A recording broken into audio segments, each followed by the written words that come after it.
지금 우리나라가 굉장히 심각한 거 아시죠? 날마다 연일 촛불 집회하고 경제가 곤두박질하고 지금 국가 시스템이 굉장히 지금 심각해요. 우리 몰라서 그렇지. 이게 우리가 이렇게 위에서 흔들려 버리면 부부싸움 하면 자식들이 마음 못 잡거든요. 내일 모레 시험 날짜는 다가오는데 책은 보고 있는데 머릿속에 안 들어와요. 복잡하거든요. 그렇듯이 나라에 지금 막 이게 무법천지가 되고 막 이렇게 하다 보니까 백성들의 마음이 얼어붙는 거예요.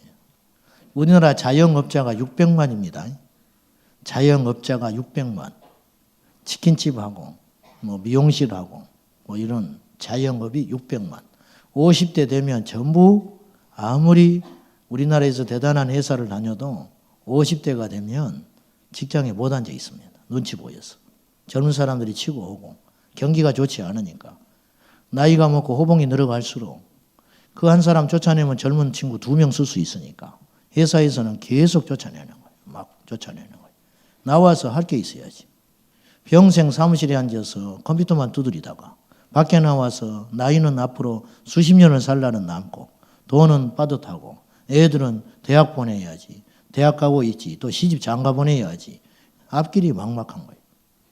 그러니까 뭔가 해야 되는 거예요.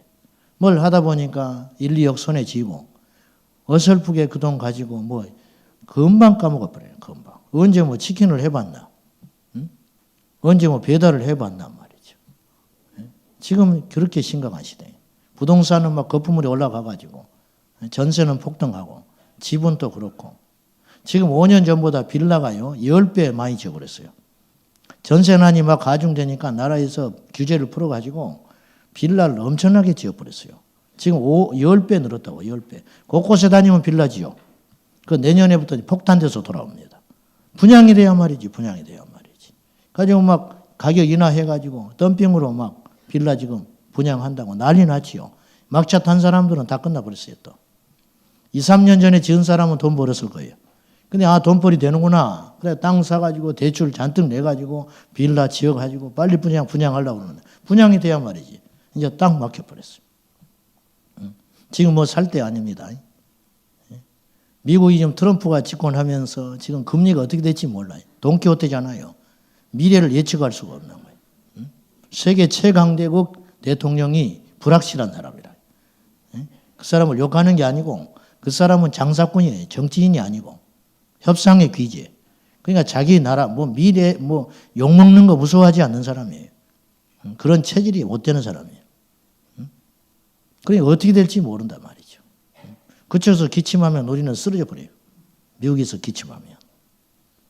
곳곳에서 구멍이 숭숭 뚫리고 젊은이들은 멀쩡한 대학, 그것도 명문대학을 나와도 지금 전부 계약직이고 계약직도 들어가면 다행이라. 지금 알바하고 있고 편의점에서 일하고 있고 그러니까 할 것이 없으니까 또 대학원 지나가는 거예요. 그럼 대학원 지나가면 한 해에 1,000만 원 이상 듭니다. 학비만. 그러면 이제 그 등골 빠지는 거예요. 그 돈은 어디서 나와요? 대학생들이 전부 빚쟁이들이 지금. 대출 꺼내가지고 등록금 내서 평생 갚아도 못 갚는 거예요. 장가는 언제 가고 집은 언제 사고. 그러니까 장가 못 가는 거예요. 시집 못 가는 거예요. 집은 언제 사요. 아이를 어떻게 낳습니까? 결혼해도. 이런 일들이 지금 우리 주변에서 막 일어나고 있다는 것이죠. 문제는 수십 군데에서 쏟아져 들어옵니다. 그것만의 문제가 아니에요. 가정의 위기, 직장의 위기, 자녀들은 탈선하고 청소년들의 문제는 심각하고 한치 앞을 알지 못하는 이 어려운 시대에 우리가 살고 있습니다. 이때 우리가 해야 할 일은 무엇인가? 사랑하는 여러분, 문제는 수십 가지인 것 같고 문제는 곳곳에서 터지는 것 같지만 답은 하나입니다. 오직 기도입니다. 기도. 사무엘 선지자는 이런 말을 했지요. 나는 결단코 기도를 쉬는 죄를 범하지 않겠다. 기도를 쉬는 게 죄래요. 우리가 이런 생각을 꿈이나 합니까? 기도를 쉬는 게 무슨 죄냐 말이에요. 힘들면 기도를 안 할 수도 있는 것이고 바쁘면 기도를 안 할 수도 있는 것이고 근데 사무엘의 기도가는 우리의 생각과 너무 달라요. 기도를 쉬는 건 죄다는 거예요. 죄. 여러분 바쁘다고 죄 짓습니까? 피곤하다고 죄 짓습니까? 어렵다고 죄 짓나요? 가난하다고 죄 짓나요? 요새 살기 힘들다고 죄짓습니까? 요새 내 마음이 힘들다고 죄짓나요? 마음 힘들다고 기도 안 해버리고, 바쁘다고 기도 안 해버리고, 뭔가 쫓기니까 기도 안 하고, 먹고 살아야 하니까 기도 안 하고, 속이 상해서 기도 안 하고, 이런 일들이 일어나고 있다면은 사무엘이 가졌던 어떤 기도관, 영적 그런 관념과는 우리가 너무 다른 입장을 가지고 이 시대에 예수 믿고 있다는 것이죠. 오늘 본문에 크나큰 위기를 만난 사람들이 등장합니다. 첫째는 제자들이 지금 위기를 만난 거예요. 제자들이 지금 어떤 배경인지 여러분이 아시겠죠? 예수님이 변화산에 베드로, 야고보, 요한 데리고 올라가시고 그 산 밑에 나와 있는 제자들에게 문제가 생긴 거예요. 어떤 문제가 있느냐? 귀신 들려가지고 말을 하지 못하고 간질이 임해가지고 불에도 물에도 던져지는 아들을 둔 비참한 아버지가 이 아들을 데리고 예수님께 왔는데 가는 날이 장날이라고 예수님이 안 계신 거예요. 여러분, 이 사나이가 예수님께 처음부터 왔겠어요? 아니지요. 온갖 방법 다 했을 거예요. 그러던 차에 귀에 예수의 복음이 들려왔어요. 사랑하는 여러분, 사람이 망하려면 기부터 망한다 내가 그랬어요. 반대로 살려면 기부터 삽니다. 믿음은 들으면서 난다. 예수를 들으면 사는 것이에요. 예수를 들으면. 교회에 와서도요, 예화만 기억하고 하는 사람이 있어요. 예화. 아, 재밌다, 재밌어. 재밌기는 뭐가 재밌어. 재밌는 이야기만 듣고 가지 말고 그 안에 있는 생명의 말씀을 붙들어야 사는 것이라는 거예요. 사람만 보고 간다고 말이에요. 교회에 와서도. 그러지 말고 내가 들어야 할 음성을 들어야 한다 그 말이죠. 이 사나이의 귀에 예수의 소문이 들렸을 거예요. 그러니까 왔을 거 아니에요. 소문 듣고 온 거예요. 방법이 없다. 어쩜 막차 타는 이분께 가고 그래도 답이 없으면 이제는 절망이다. 돈도 많이 허비했을 거예요. 다른 사람들처럼. 막차 탄 인생. 비참해요. 내가 아픈 거 낫지. 자식이 아픈 거 어떻게 봅니까? 자식이 아픈 거. 그 소년을 데리고 예수님께 왔는데 예수님이 안 계신 거예요. 제자들이 덤벼들었어요. 제자들이 말이죠. 귀신 쫓아낸 적이 있었어요. 지금 마가복음 9장이죠. 마가복음 6장에 보면 예수님께서 제자들에게 능력을 주셔서 제자들이 나가서 전도하고 예수의 이름으로 귀신을 쫓고요. 병든 자에게 기름을 발라서 고치는 장면이 나와요. 그러니까 옛날엔 됐다 그 말이에요. 오늘 왜 안 되냐고 말이에요. 오늘 우리가 그런 사람이 있어요. 옛날에는 뭔가 역사가 일어났어요. 옛날에는 충만했어요. 옛날에는 믿음이 있었어요. 근데 오늘 믿음이 있냐고 말이에요. 오늘. 지금 제자들이 문제가 있는 거예요. 문제가. 이 소년을 고치고 싶었을 거예요. 정말 고치고 싶었겠어요. 그리고 예수님이 고친 것도 봤거든. 그리고 믿음도 있었을지도 몰라. 왜? 과거에 했기 때문에. 그런데 힘이 없는 거예요. 힘이 없는 거예요. 예수님이 귀신을 쫓아내는 걸 수없이 봤잖아요. 곁에서. 아, 이렇게 하더라. 저렇게 하더라. 온갖 방법 다 해봤어요. 안 되는 거예요. 속수무책. 안 되는 거예요. 이 제자들이 지금 문제를 만난 거예요. 문제를. 이사야 37장에 보면 아시리아 산헤립이 랍사게를 보내가지고 이스라엘을 침공합니다. 그때 히스기야 왕 앞에서 랍사게가 히브리인 말로 이스라엘 백성들을 조롱해요. 이 심리전을 펴는 거예요. 야, 히스기야가 말이야. 너희들 구원해 준다고 그러더냐? 헛소리다, 헛소리. 너희 신 여호와가 너희를 구원해 줄 테니까 걱정하지 말라고 그랬지. 말도 안 되는 소리. 웃기지 마라. 백성들이 막 어찌할지를 모르는 거예요. 민심이 흉흉해지기 시작하는 거죠. 얼어붙어 버리는 거예요. 그렇지 않아도 조그만 약소국이 엄청난 큰 강대국 랍사게가 어마어마한 대군을 이끌고 빨리 항복해라. 좋은 말 할 때. 서로 피보지 말자. 뭐 지금 이거 아니에요? 그때 히스기야가 할 수 있는 게 아무것도 없는 거예요. 싸울 수도 없고 주저앉아 있을 수도 없고 항복할 수도 없고. 욥이 그랬어요. 욥이 42장 욥기서 23장에 이런 고백을 했어요. 내가 앞으로 가도 그분이 안 계시고 우편에 갔을 때 그분이 왼쪽에 계시고 왼쪽에 가니 오른편에서 일하신다. 도무지 주님이 안 계신 것 같다.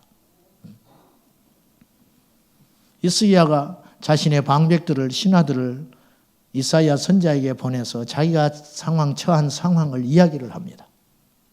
어떻게 하면 좋겠는가? 그때 그 방백들이 말이 이렇게 이야기해요. 이사야 선지자에게 이렇게 이야기합니다. 오늘은 환난과 책벌과 능력의 날이라. 오늘이 그런 날이다. 아이를 낳으려 하나 해산할 힘이 없구나. 왕이 그렇게 말했다는 거예요. 이런 상황이죠. 6.25 때 6.25에 북한의 공산 괴뢰도당이 남침을 해오는데 소련제 탱크를 앞세우고 내려오는데 힘이 있어야지. 맞설 수 있는 힘이 있어야지. 안 되는 줄 알지만 수련탄 하나 들고 탱크에 덤벼드는 격이에요. 어떻게 이깁니까? 무엇으로 이기냐고 말이에요. 제자들의 방법이 없었어요. 근데 사실 이 제자들은 제3자일 수 있어요. 뭐 안 되면 할 수 없는 거예요. 사실 그렇잖아요. 안타까운 일이지만 가슴 아픈 일이고 애석한 일이지만 자기 자식은 아니잖아. 진짜 문제를 만난 사람은 이 아들을 둔 아버지. 아들을 둔 아버지. 말을 못하며 멀쩡한 자식이 귀신 들려가지고. 무슨 방법이 있어요? 제 아는 집사님은 제가 가끔 이야기했어요. 서울역에 가면 예수천당 불신조하고 다니는 사람이 있어요. 빨간 조끼 입고 머리 하얘가지고. 그분이 장문일 집사입니다. 나중에 목사 됐어요. 부천에서 목회하신다는 소리가 들었는데 그분이요 예수에 미쳐가지고 그러고 다녔어요. 살기가 너무너무 힘들지요. 그 부부가 오직 예수에 미쳐가지고 밤낮으로 기도하고. 근데 어느 날 자기 부인 권사가 몸이 안 좋아요. 가슴에 뭔가 자꾸 잡힌다 이거예요. 뭐 그런가 보다 하고 자기 피를 누르다가 나중에 심각해졌어요. 가슴이 영 이상해. 그 만져보니까 이만한 몽우리가 대추알보다 더 큰 몽우리가 생겼어요. 이건 심각한 거예요. 누가 봐도. 자기 의사가 아니지만 병원에 갈 것도 없어. 이건 심각한 거예요. 그동안 너무 오래됐고 잡히는 게 너무 커 종양이. 방법이 없어요.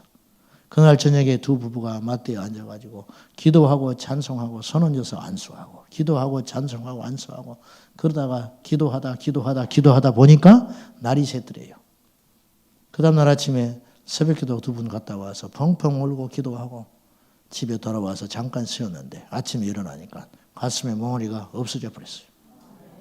없어져 버렸어요. 여러분 어설프게 세상을 믿으면 역사 안 일어나요. 어쩌면요 지금 우리나라가 지금 이때가 하나님이 주신 기회일 수도 있다고 봐요 저는. 9.11 테러 후에 한 달 동안 미국 교회가 부흥이 됐었어요. 미국이 무너지는구나. 쌍둥이 빌딩이 대낮에 무너지는 건 어느 누구도 예상하지 못한. 미국도 안전한 곳이 아니구나. 세계 경찰 국가를 자임하고 근소리 떵떵 치고 살았는데 미국의 자존심이 무너지는 게 아니고 두려움이 엄습해버리는 거예요. 미국 교회들마다 그 주부터 시작해서 한 달 동안요 사람들이 몰려오기 시작했어요. 하나님을 찾기 시작했어요. 물론 그건 한 달밖에 안 갔어요.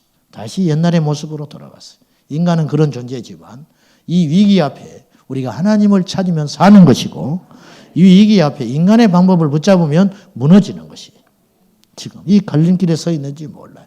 어쩌면 우리 인생은 꼭 지금만이 아니고 계속 그런 갈림길에 서야 할지 몰라요. 개인적으로. 그런 갈림길에 설 때마다 저와 여러분은 하나님을 붙잡아야 합니다. 제 이야기를 해서 죄송하지만 이해하고 들으십시오. 제가 결혼해서 애가 3년 동안 없었어요. 워낙 우리는 애새끼가 많은 집안이라 7남매나 되니까 뭐 애 없는 거에 별로 스트레스를 안 받았어요. 나이도 젊고. 또 우리 집에서도 일체 말 안 해. 뭐 아들 낳아라 딸 낳아라 뭐 그런 소리 하지도 않고 언제 애 낳을래. 무관심한 건지 믿는 것인지 어쩐지 모르지만 그런 압박이 한 번도 없었어요. 그러니까 뭐 그냥 그렇게 가는 거예요. 근데 옆에서 자꾸 걱정을 하대. 우리는 걱정이 안 되는데 교회 사역은 정신없고 막 뭐 정신없이 한 해 넘어갔지요. 막. 그렇게 살다가 어느 날 임신이 딱 됐어요. 할렐루야. 여러분 사이비가 되는 거예요. 아멘 하면 안 돼요. 네가 임신했으면 했지 뭐 나하고 무슨 상관 있어요? 그렇게 어렵게 얻어내는데 병원에 갔죠. 자궁의 임신이다. 그날이 토요일 오전이야. 빨리 수술해야 되는데 오늘은 토요일이니까 업무가 마감됐으니 월요일 날 준비해서 오시오. 수술해야 되니까. 아이고 어떻게 하나 생긴 것이 말이지. 그래가지고 주일까지 마음이 확 낙심이 되는 거예요. 교회 일은 해야 하잖아 또. 그러니까 토요일 날 저녁에 둘이 아무 소리 않고 앉아 있다가 답답하니 간절히 속으로 기도하고 또 눈으로 지새다가 주일날 교회 사역 마치고 월요일날 아침에 야야 이럴 것이 아니라 다른 병원에도 한번 가보자. 하나님께 기도했으니까 또 뜻이 있겠지. 다른 병원에 갔는데 정상.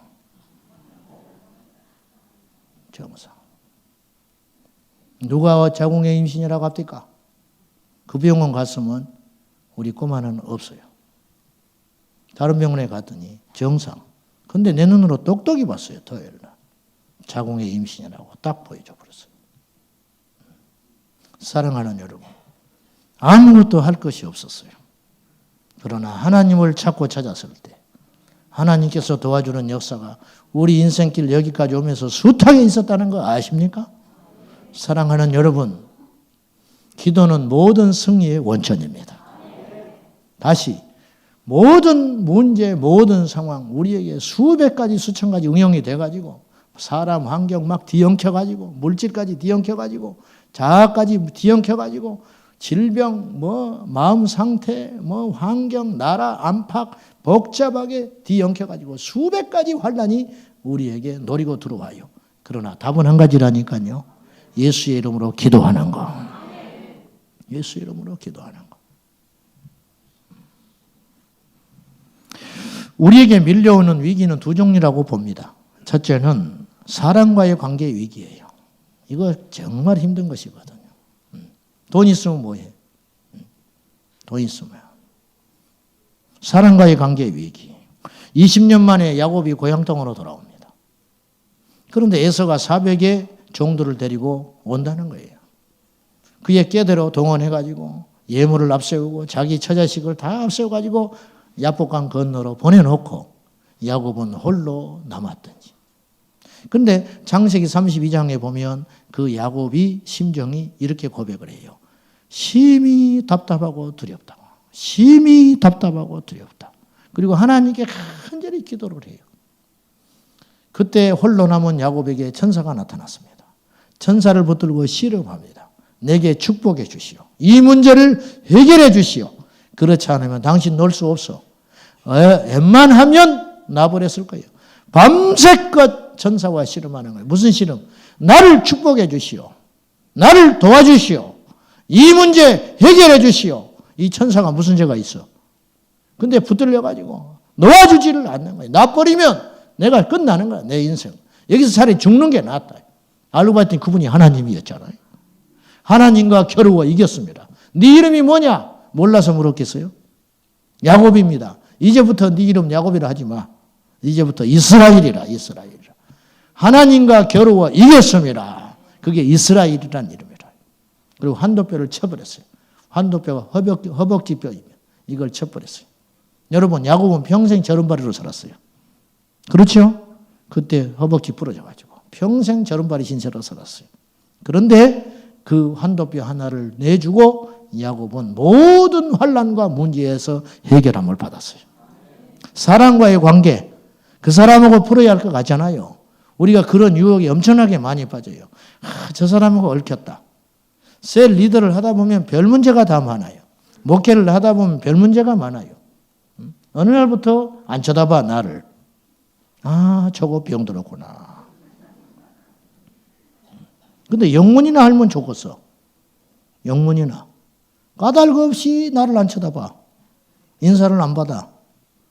병든 거예요. 병든 거예요. 그러면 어떻게 할 방법이 없는 거예요. 그럼 여러분 어떻게 해야 돼? 전화해야 돼? 어떻게 해야 돼? 안 받아요. 전화하면. 전화해서 안 받아. 그럼 더 열받아. 문자에도 답 없어. 우리 셀 리더들 말이죠. 셀 모임 딱 하고 잘하고 은혜스럽게. 그럼 마지막에 툭 한마디 던진다고. 전 다음부터 안 올 거예요. 뭐 원인이나 알자. 뭐 그냥요. 뭐 그냥 뭔가 있는 거예요. 뭔가. 어떻게 풀어요? 뭘로 풀어? 무릎을 꿇어? 찾아가? 선물 가지고 가? 안 돼요. 안 돼. 사람과의 관계 사람으로 풀어야 할 것 같지요? 절대 안 풀려.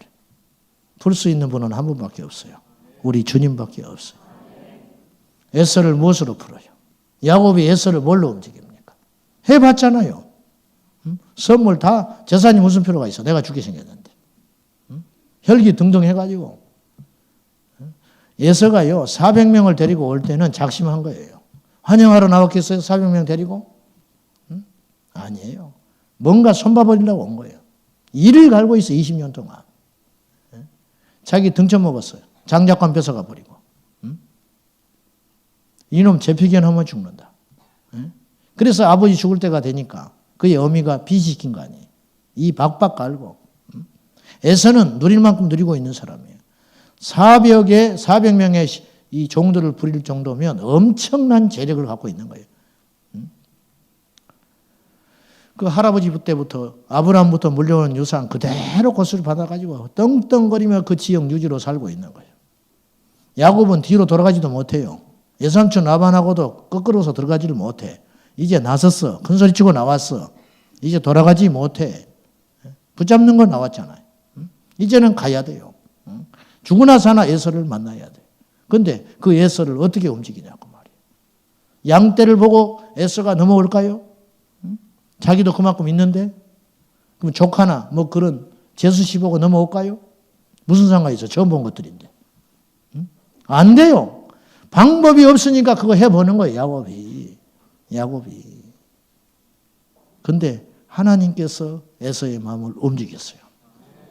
성경에 하나님이 에서의 마음을 감동하니라 그런 말은 없어요. 없지만 분위기상 400명을 끌고 온 사람이 어떻게 무너지고 화해를 청합니까? 화해 처하려는 사람이 400명을 데리고 와요? 겁나서 도망갈까 봐 안 데려오지요. 데려가라 해도. 근데 야곱을 보는 순간 에서가 무너져 버리는 거예요. 절뚝발이 신세로 밤새껏 씨름했으니 얼마나 피곤하고 지치고 곤비한 상태로 이건 뭐 불쌍해서 볼 수가 없는 거예요. 절뚝절뚝하고 나타나는데 에서의 마음이 확 녹아버리는 거예요. 하나님이 해주신 거지요. 하나님께서. 사랑하는 여러분, 사랑과의 관계 무엇으로 풀어요?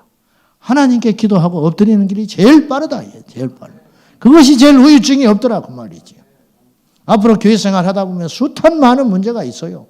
숱한 많은 문제. 나는 말한 적도 없는데 말했다 하고 뭐 어쩌다 하고 저쩌다 하고 온갖 소리들이 다 돌아다녀요. 제가 여러분에게 부탁드립니다. 절대로 사람으로 풀지 말고 하나님께 엎드리시기를 축복합니다. 알고도 잘 안 되잖아요. 알고도 안 돼요. 알고 행치 않으면 믿음 아니에요. 알았으면 행하는 것이 믿음이다. 할렐루야. 사랑과의 관계는 하나님께서 개입하실 때 풀어지는 문제라요. 두 번째는 환경의 문제예요. 환경의 문제. 환경과의 관계에서도 숱하게 위기가 찾아와요. 무엇으로 해결합니까? 무엇으로? 사도행전 4장 29절 이하에 보면 사도들이 협박받고 풀려났습니다. 다시는 예수 전하지 말아라. 다시는 예수 이름 증거하지 마라.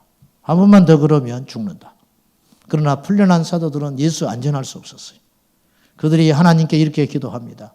주여 저들의 위협함을 하감하여 주시고 우리가 거룩한 종 예수의 이름으로 복음을 전할 수 있도록 도와주십시오. 성경에 이렇게 표현해놨어요. 빌기를 다하며 그 말은 무엇이냐? 하나님께서 그 기도를 들어주셨다는 거예요. 빌기를 다할 때 땅이 진동하며 할렐루야. 초대교회는요. 기도하면 땅이 흔들렸어요. 그 하나님 오늘도 살아계신 하나님. 그 하나님. 토미 터너 내 이야기 했잖아요. 하나님 당신을 갈망합니다. 하나님 당신을 예배합니다. 하나님께서 집회하는 중에 구름으로 임재하셨어요. 구름으로. 이게 성경에만 있는 이야기 아니에요. 출애굽기에 주님이 임재하실 때 빡빡한 구름 가운데 주님이 임재하세요. 구름이 주님이라는 뜻이 아니에요. 우리 주님은 영이시기 때문에 보이지 않잖아요. 보이지 않기 때문에 당신의 임재를 우리에게 눈에 보이는 방법으로 보여주신 사건이 있는데 그것이 구름이다 이죠. 그래가지고 이분이 텍사스인가 어디선가 친구 교회에 초청받아가지고 집회를 하는 중에 그날 밤에 성령이 임재하셨어요. 주의 임재가 임하셨는데 뭐 사람들이 어찌할 줄 모르는 거예요. 벌벌벌 떨고. 그래가지고는 꽝 소리와 함께 그날 그분이 설교하러 올라갔고 그 친구가 사회 보러 간 거예요. 친구 목사 교회에. 근데 그날 벌써 찬양하는데 이상하더라는 거예요. 찬양하는데. 찬양 인도자들이 눈물을 흘리고 벌벌 떨고 앉아있고 뭔가 그날 이상하더라는 거예요. 막 조짐이, 거룩한 조짐이 막 일어나더라는 거예요. 청중들도 막 어찌할 줄 몰라 하고 막 그런 일들이 일어나기 시작하더라는 거예요. 그래가지고는 본인이 저기서 엎드려서 기도하는데 하나님께서 말씀을 막 주시더라는 거예요. 근데 이분이 이제 사회 보러 친구 목사님이 자기 소개해 주려고 사회를 보고 있는데 갑자기 공중에서 벼락치는 소리가 들려버려요. 팡 소리가 나더니 강례상이 이거예요. 이게요. 항공기 재료입니다. 이게 플라스틱 아니에요. 이건 안 깨져요. 그리고 100년이 가도 변색이 안 되는 거예요. 이게. 근데 그 순간에 사회를 보던 친구 목사님이 뒤로 나가 떨어져 버렸어요. 그러니까 죽은 자처럼 돼버렸어요. 그리고 이 강례상이요. 절반으로 딱 쪼개져 버렸어요. 이 강례상. 그리고는 청중들 가운데 구름이 임재했어요. 어떻게 임했느냐? 뭐 이렇게 시시하게 임한 게 아니고 앞사람의 뒤통수가 보이지 않을 정도로 빡빡하게 임했어요. 제가 바라기는 우리 교회도 그랬으면 좋겠어요. 뭐 그랬으면 좋다는 정도가 아니고 내 평생 목회하면서 정말 그런 일이 한 번은 있었으면 좋겠어요. 그러면 나 죽어도 괜찮아. 여호와의 영광이 우리 교회 공동체 안에 임해야 된다는 거예요.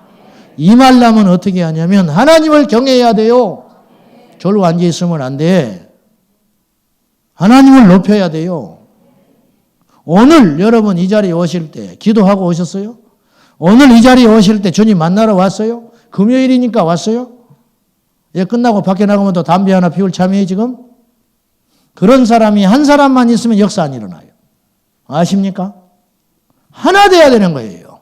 거룩하게 온전히 하나 되었어. 존 비비오 목사님이 집회를 했는데 큰 체육관 같은데 집회를 했어요. 그 교회 집회를 했는데 하나님이 그렇게 책망하시더라고요. 이곳에 주의 영광이 없다. 예배가 시작됐는데 절반도 와서 안 앉아 있어요. 찬양하는데 옆 사람 떠들고 노닥거리고 앉아 있어. 발장 키고 옆에 떠들고 막 이렇게 하고 있는. 응? 발 개고. 응? 주님께서 그렇게 슬퍼하시고 진노하고 계시다. 응? 앞에서 찬송 인도한 사람도 맥이 없어요. 기대감이 없어. 전혀 없어. 그곳에 이분이 집회하러 와. 첫날 딱 갔더니 그런 상태. 청중은 절반도 안 채워져 있었고. 준비해간 메시지를 하나님이 바꾸셨어요. 하나님께서 강력하게 꾸짖기 시작했어요. 강력하게. 다행히 그들이 회개하기 시작했어요. 그리고 집회를 며칠 하기로 했는데 계획이 늘어났어요. 아주 20일 가까이 집회를 했다고 그래요. 20일 가까이. 그러는 중에 한 일주일쯤 지났을 때 목사님 방에서 존 목사님이 차를 마시고 집회 들어가기 전에 잠깐 대화를 하는데 그 집회를 진행하고 있는 책임자가 왔어요. 그래가지고 두 분이 차를 마시고 있는데 이렇게 이야기했어요. 목사님, 찬양대가 불만이 많다는 거예요. 불평불만이 많습니다. 왜냐? 계속 저녁마다 찬양을 하려니까. 지금 계획은 원래 이렇게 오래 하기로 한 것이 아닌데 너무 찬양을 이렇게 오래 하다 보니까 지쳤고 또 하나 존 목사님이 우리 회중들을 너무 함부로 대한다 이거예요. 응? 너무 함부로 대하는 것 같아서 이거 전달하러 왔다는 거예요. 그래서 성도들이 지금 불만 여기까지 찼다는 거예요. 그 소리를 딱 들었어요. 그리고 이제 그러니까 이 담임 목사님 당황한 거죠. 그러지 말고 이왕한 거 조금만 더 수고하도록 해 주십시오. 그러니 이제 좋게 부탁을 하고 타일렀어. 그리고는 강단에 올라갔어요. 하나님께서 하늘의 문을 닫아버렸어요. 응? 하늘의 문을 닫았어. 존 목사님이 설교를 하는데 한 1시간 정도 설교하는데 그 전날 저녁 집회까지 지금 약 일주일 이상 집회해 왔잖아요. 그 전날까지 있었던 성령의 임재와 기름 부으심이 싹 없어져 버렸어요. 설교는 해. 마치 입에 모래알이 들은 것처럼 팍팍하니 벽을 놓고 설교하는 것처럼 그렇게 막 설교했어요. 전혀 역사가 안 일어났어요. 성도들은 집중하지 않았고 흐트러지기 시작했고 그리고 그날 집회는 다른 날보다 일찍 끝났어요. 그럴 수밖에 없지요. 뭐가 임재가 있어야 뭘 하지. 기도도 하나도 안 되고 그리고 그날 돌아갔어. 그는 처참한 그날 저녁을 지냈어요. 존 목사님은. 집회에 실패하면 그 설교자는 처참하게 무너지는 것이거든요. 그날 저녁에 처참한 밤을 보내고 그날 아침에 일어나서 들판을 갔습니다. 그리고 하나님께 구했습니다. 주님, 어찌된 일입니까? 묵묵부답. 하나님이 그렇게 말씀하시던 하나님이 말씀이 없어요. 그리고는 하나님께 간절히 구했을 때 그 갈대밥에 주저앉아가지고 광야에서 하나님께 간절히 구했을 때 문제가 어디 있는 것입니까? 나는 죽은 자와 같습니다. 원인이 어디 있습니까? 무엇이 잘못됐습니까? 하나님께 간절히 구했을 때 성령께서 말씀하기 시작했어요. 존, 너는 청중들을 두려워하고 있다. 무슨 말입니까? 그 전날 저녁에 와서 이야기했잖아요. 항의했잖아요. 그 소리가 딱 여기에 붙어버린 거예요. 너는 청중을 두려워하고 있어. 너는 나를 경외하고 있지 않다. 너는 무엇을 무서워하느냐? 철저히 회개했어요. 그날 광야에서 2시간, 3시간 하나님께 부르짖고 기도했어요. 그리고 하늘이 임해 주셨어요. 그날 저녁에 존 목사님은 다시 강력하게 선포했습니다. 그리고 그날 그 회중들은 전부 어린아이부터 어른까지 회개했어요. 그날 3시간 집회를 통하여 그 공동체는 완전히 새로워졌어요. 그리고 돌아왔는데 그날부터 그 교회는 1년간 저녁에 집회를 했어요. 담임 목사님을 중심으로. 2년 후에 갔을 때 어떤 일이 벌어졌는지 아십니까? 교회는 5배로 부흥했고 성전을 새로 지었어요. 여러분이요. 그것이 문제가 아니에요. 하나님을 경외하는 현장에 기적은 일어난다 그 말이에요. 하나님을 경외하고 하나님을 높이고 하나님을 두려워하는 요새 사람들 하나님 너무 우습게 알아요. 하나님을. 좋으신 하나님. 예수 나의 좋은 친구. 뭐 다 좋아. 근데 그걸 너무 함부로 경망스럽게. 예수 나의 첫사랑 대신에 나 별로 안 좋아해요. 솔직히 말해서. 무슨 말인지는 알겠는데 예수님이 나의 첫사랑 대신에 글쎄 거기다 갖다 붙여야 할 말인가. 이 천지 만물의 우주의 주인이시고 만주의 주이시고 천국을 건설하시고 지옥의 심판주이신데 그분을 과연 그렇게 가볍게 부를 수 있는 분인가? 구약의 인물들은 여호와라는 이름도 함부로 못 불렀는데 우리는 너무 망령되이 일컫고 살고 있지 않은가? 하나님은 어디 계십니까? 하나님은 임재는 어디에 있는 것입니까? 바라기는 우리 교회 공동체 안에 하나님의 임재가 곳곳에서 일어나기를 축복합니다. 어린아이부터 예배부터 시작하여 저 어른 예배 이르기까지 모든 예배 때마다 주님의 이름이 높임을 받고 주님이 경외함을 얻으며 우리 온 성도들 안에 순종과 겸손함의 기름 부음이 가득 넘쳐 흘러서 하나님께 회개하는 통곡과 눈물의 기도가 끊이지 않는 복된 공동체. 그것이 부흥인 줄로 믿습니다. 할렐루야. 사람들이 많아지고 사람들이 뭐 재정이 풍성해지고 뭐 그것이 부흥이 아니고 하나님을 경외하는 이 원천적인 신앙의 역사가 십자가의 복음이 살아나고 하나님을 경외함이 일어나고 예수의 이름이 존귀함 받는 현장. 그것이 교회의 부흥인 줄로 믿습니다. 우리 교회는 그러해야 된다 그 말입니다. 사도들이 쫓겨나서 저여 저들의 위협함을 하감하여 주시고 하나님께 기도했을 때 진동하고 성령이 충만하여 두려움이 물러가고 담대히 복음을 전했다고 말이죠. 여러분 참으로 특이한 것은 그 협박했던 사람들이 전혀 방해거리가 안 돼버렸다는 거예요. 그 말을 듣고 눌려 있었으면 어떤 일이 벌어졌겠냐 그 말이에요. 똑같았어요 환경은. 우리가 담대하면 마귀는 물러갑니다. 마귀를 대적하라. 그리하면 피하리라 그랬어요. 환경을 이길 수 있는 힘을 하나님 우리에게 이미 주셨어요. 사람 말에 할 필요 없어요. 좌우될 필요 없어요. 함부로. 이 기도의 능력과 기도의 위력과 기도의 가치를 아는 우리들이 왜 그렇게 그러면 기도를 못하냐 이 말이죠. 그것은 영적 침체가 오기 때문에 그래요. 영적 침체. 영적 침체는 이 디프레스는 영적 침체의 원형이 나타나요. 누구냐? 엘리야입니다. 엘리야는 열왕기상 18장에서 하늘에서 불을 내려요. 갈멜레산에 불을 내리잖아요. 그래 놓고 이세벨이 한마디 합니다. 무슨 말 했느냐. 850명 자기 선지자들이 다 죽어버렸잖아요. 이세벨이 뭐라고 했냐면 딱 한마디 했어요. 내일 이맘때 네 목숨이 네가 죽인 내 선지자들과 같이 되리라. 너도 죽는다 그만 내일. 내일까지는 내가 반드시 너 죽인다. 만약에 네가 살아있으면 내 신이 나에게 벌을 내리기를 원한다. 이세벨이 선포해버렸어요. 당차게 선포해버렸어요. 그 말을 듣고 직접 들은 것도 아니에요. 전해 들었어요. 하루 길을 도망가 버려요. 그리고 로뎀나무 아래에서 엎드려가지고 엘리야가 하나님께 뭐라고 기도하냐면 죽는 것이 사는 것보다 낫소. 나 죽여주시오. 그렇게 기도한다고. 보십시오. 그 전날 하늘에서 불을 내렸어요. 하늘에서 불을 내렸다고. 암 낫는 거 그 정도가 아니에요. 머리 아픈 것이 시원해졌다. 이 정도가 아니라니 그건 보이지도 않잖아. 초자연적인 역사잖아요. 마른 하늘에서 어떻게 비가 오는 것도 기적인데 불이 내립니까? 그 기적을 경험했던 엘리야가 무너져 버리는 거예요. 영적 침체. 기도 안 돼요. 급전직하. 하루 만에 이렇게 돼버려요. 하루 만에. 영적 침체는 우리를 지배해버리면 기도가 어떻게 돼요? 예배를 어떻게 드려요? 두려움이 엄습해버려요. 확 엄습해버리는 거예요. 겟세마네 동산에 예수님의 제자들이 예수님과 함께 기도했습니다. 예수님이 행하신 수많은 능력과 기적을 다 보았고 그분이 말하신 것이 참된 것도 알고 그분이 죽었다가 다시 살아난다는 것도 이미 들었어요. 그럼에도 불구하고 제자들은 두려워 떨고 있습니다. 그래서 마태복음과 마가복음은 슬픔에 가득했다. 그들의 눈에 슬픔이 가득했다. 그렇게 표현해 있고요. 누가복음은 좀 더 구체적으로 설명을 했어요.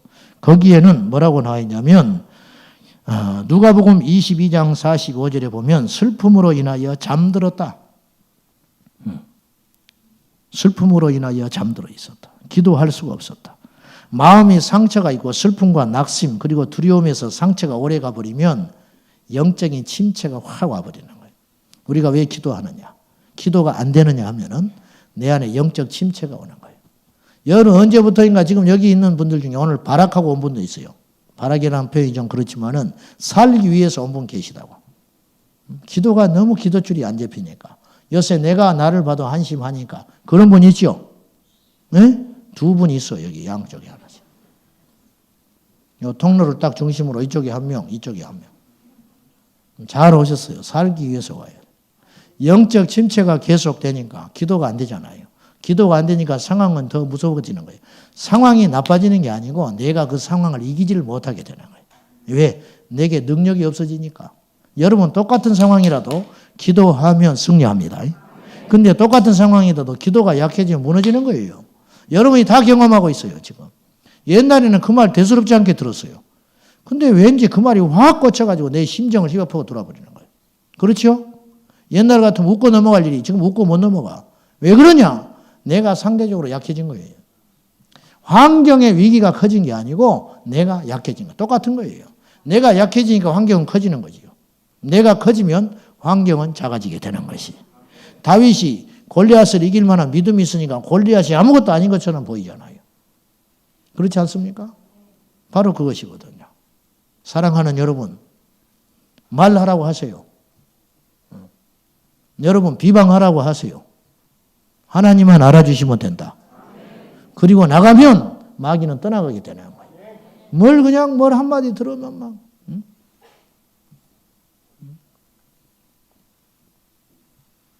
요새 얼굴이 안 좋아. 왜 그러고 다녀? 잠 못 잔대 그날 저녁에. 네가 내 얼굴 책임져? 별 미친 거 다 봤네. 그러고 말아야지. 그러고 말아야지. 네 새끼 교육 잘 시켜라. 잠 못 자요. 며칠 가버려요. 큰일 났다. 우리 집 다 망했네. 그래? 네 새끼나 잘 시켜. 속으로. 겉으로 그러면 싸우니. 내가 힘이 있고 저항력이 생기면 시험도 아니에요. 그런데 내가 약해지니까 영적 침체가 오니까 기도 못하고 기도 못하니까 환경은 더 강해지고 더 줄어들고 더 기도 못하고 이게 악순환이 계속 반복되는 거라. 이 고리를 끊을 선순환의 고리를 찾아야 되는데 돌파하고 기도하고 금식하며 기도로 나갈 때 기도하면 하나님 은혜 주시잖아요. 기도하면 하나님 힘 주시잖아요. 똑같은 환경이라도 힘이 생기면 환경을 이길 수 있거든요. 그럼 환경을 이겨나가니까 더 기뻐하지요. 그래서 또 기도가 더 나오는 거지요. 그러면 더 내게 힘을 얻지요. 그럼 환경을 또 이기게 되는 것이죠. 사랑하는 여러분, 이 악순환의 고리를 끊고 선순환의 고리로 전환되시기를 축복합니다. 이 밤에 전환되셔야 된다. 근데 이 악순환의 고리가 끊어지고 선순환으로 전환될 수 있는 유일한 시점은 무엇이냐? 엎드려 기도하는 것이다. 엎드려 기도하는 거. 무슨 기도에 뭐가 있어요? 뭐가 있냐 그 말이요. 뭐가? 뭐 돈 벌 거예요? 나가서? 없어요. 아무것도 할 게 없다니까. 사랑하는 여러분, 기도는 언제 어디서나 누구나 할 수 있는 일이에요. 병상에서도 기도할 수 있어. 죽기 전에는 기도할 수 있어요. 감옥에서도 기도하잖아요. 망에서도 기도하잖아요. 욥이. 옥에 갇힌 바울이 기도하잖아요. 예? 그것이에요. 언제든지. 마귀는 기도는 막을 수 없다. 기도는. 땅속에서도 기도하고 지상 위에서도 기도하고 공중에서도 기도한다. 죽기 전까지는 기도할 수 있다. 할렐루야. 이 기도의 능력과 권세를 우리에게 주님이 주셨다고 말이죠. 기도할 때 회복이 된다 이거죠. 기도하지 않은 대가를 치르는 것보다 기도하는 대가를 치르자. 아멘. 다시 한번 따라하세요. 기도하지 않은 대가를 치르지 말고 기도의 대가를 치르자. 다윗이 사울에게 쫓겨다닙니다. 광야에 쫓겨다녀요. 한 명만 나를 죽이려고 해도 살 수가 없어요. 근데 왕이 군사를 동원해가지고 어디 있다 소문만 들으면 몇천 명씩 데리고 가서 그 일대를 다 뒤져버리는 거예요. 편들어진 사람 다 죽여버렸어요. 제사장도 죽여버렸어요. 눈에 불을 켜고. 다윗의 다짜만 들으면 자다가 벌떡 일어나는 거예요. 해볼 수가 없는 거예요. 다윗이 1000만 번 원망해야 해요. 다윗이 1000만 번 절망해야 한다고요. 그러나 광야에 있는 노예에 있는 다윗은 홀로 있을 때 하나님을 찾고 예배하고 기도합니다.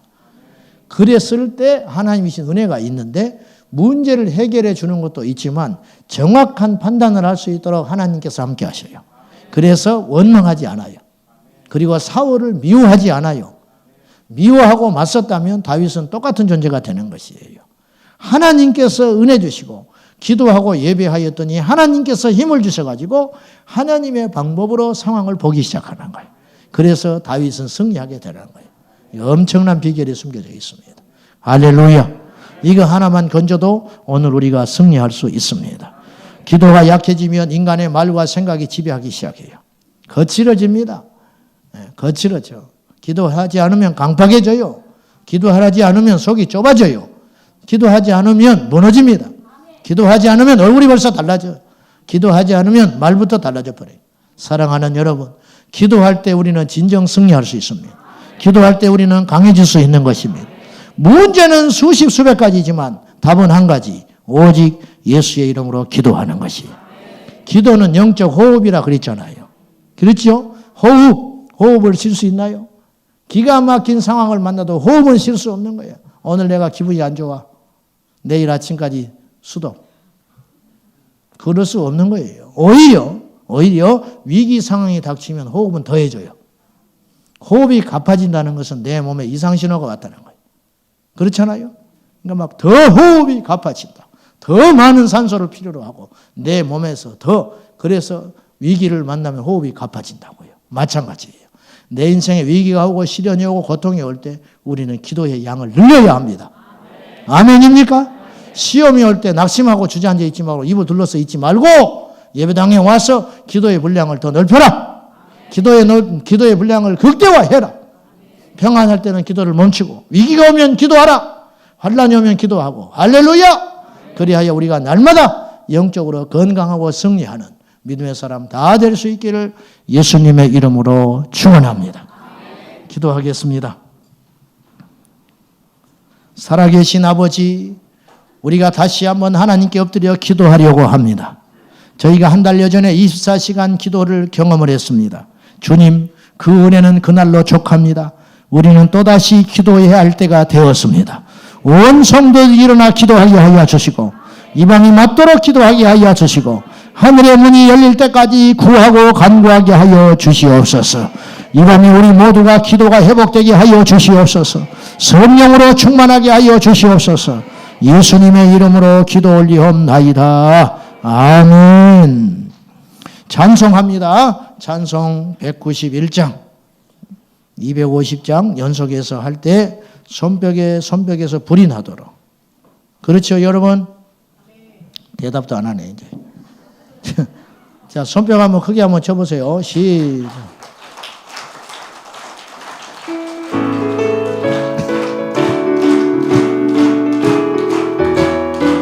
내가 매일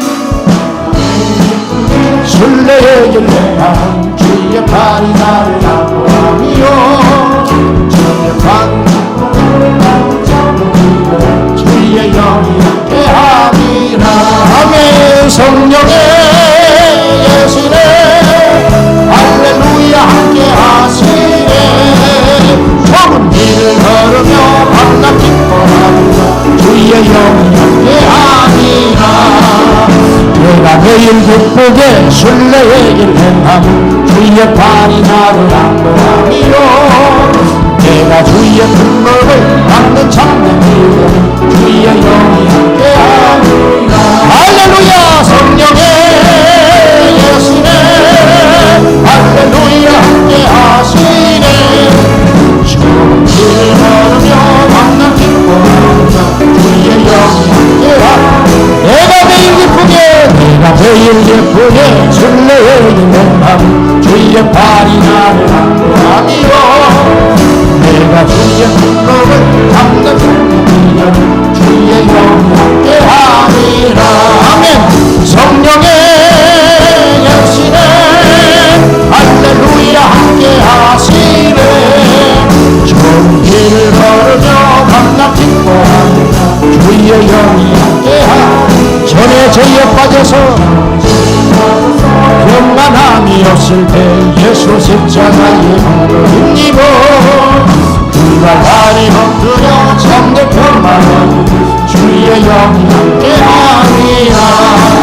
성령의 예수네 할렐루야 함께하시네. 좋은 길을 걸으며 만나 기뻐하며 주의 영이 함께하리라.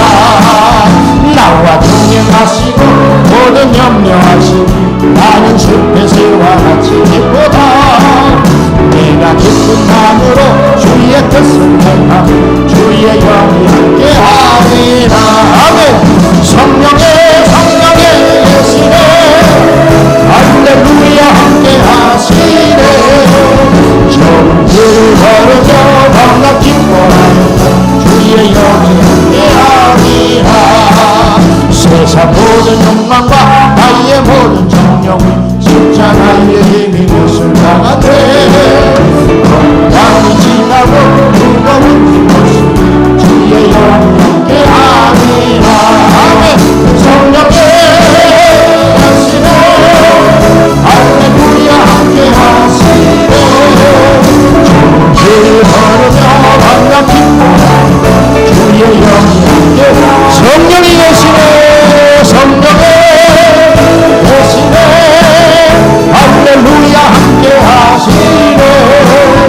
좋은 길 걸으며 밤낮 기뻐하며 주의 영이 구주의 십자가 보혈로 구주의 십자가 보혈로 제 세상 받기를 원하네. 내 죄를 씻으신 주의 찬송합시다. 할렐루야 찬송합시다. 찬송합시다. 내 죄를 씻으신 주님 찬송합시다. 나를 속하여 주신 주, 내 속에 들어와 계시네. 십자가 앞에서 주님 찬송합시다. 할렐루야. 찬송합시다. 찬송합시다. 내 죄를 씻으신 주님 찬송합시다. 주 앞에 흐르는 주 앞에 흐르는 생명수, 나를 씻어 전하게 하시네. 내 깊은 정성을 다하여 찬송합시다. 할렐루야. 찬송합시다. 찬송합시다. 내 죄를 씻으신 주님 찬송합시다. 내 주께 회개한 영혼이 생명수 가운데 젖었네. 의롭고 순전한 주님 찬송합시다. 할렐루야. 찬송합시다. 찬송합시다. 내 죄를 씻으신 주님 구주의 십자가 보혈로, 구주의 십자가 보혈로 죄 씻음 받기를 원하네. 내 죄를 씻으신 주님 찬송합시다. 할렐루야. 찬송합시다. 찬송합시다. 내 죄를 씻으신 주님 찬송합시다. 죄악을 속하여 죄악을 속하여 주신 주, 내 속에 들어와 계시네. 십자가 앞에서 주님 찬송합시다. 할렐루야. 찬송합시다. 찬송합시다. 내 죄를 씻으신 주님 찬송합시다. 주 앞에 흐르는 생명수, 나를 씻어 전하게 하시네.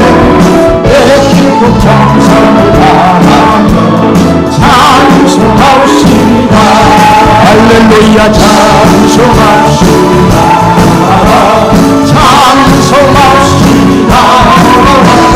내 죄를 씻으신 주님 찬송합시다. 내 주께 회개한 영혼 생명수 가운데 젖었네. 의롭고 순전한 주님 찬송합시다. 할렐루야. 찬송합시다. 찬송합시다.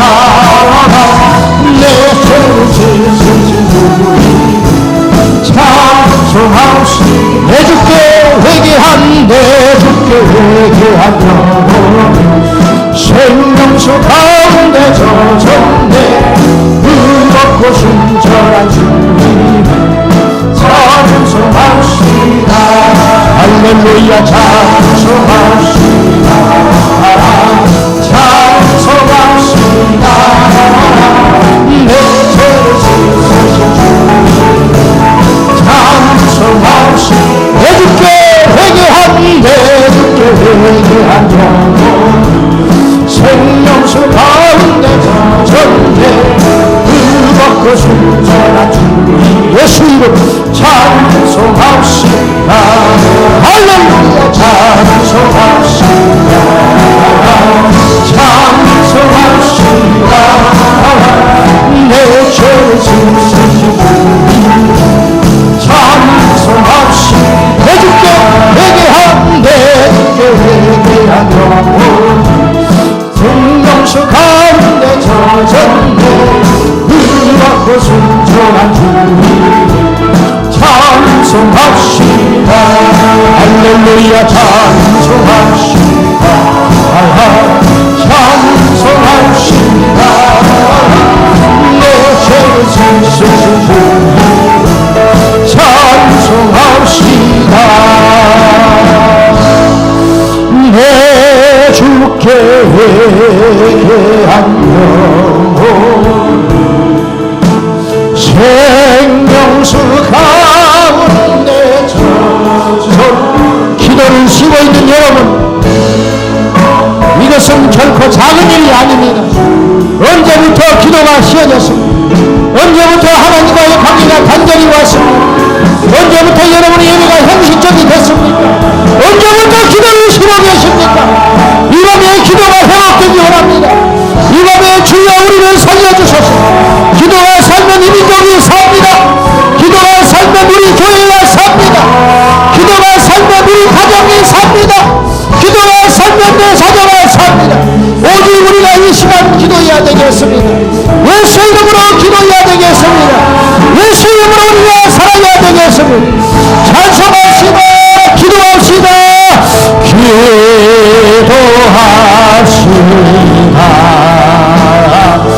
두 손 들고 기도합시다.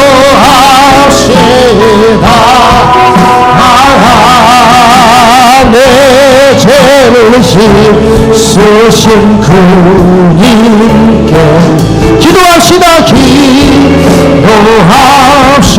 다시 한번 사모하는 마음으로 기도합시다. 기도합시다.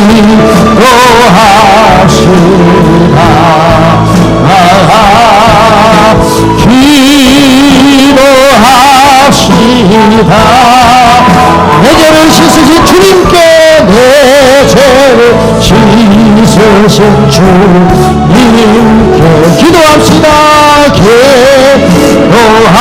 마지막으로 기도합시다. 기도합시다. 기도합시다.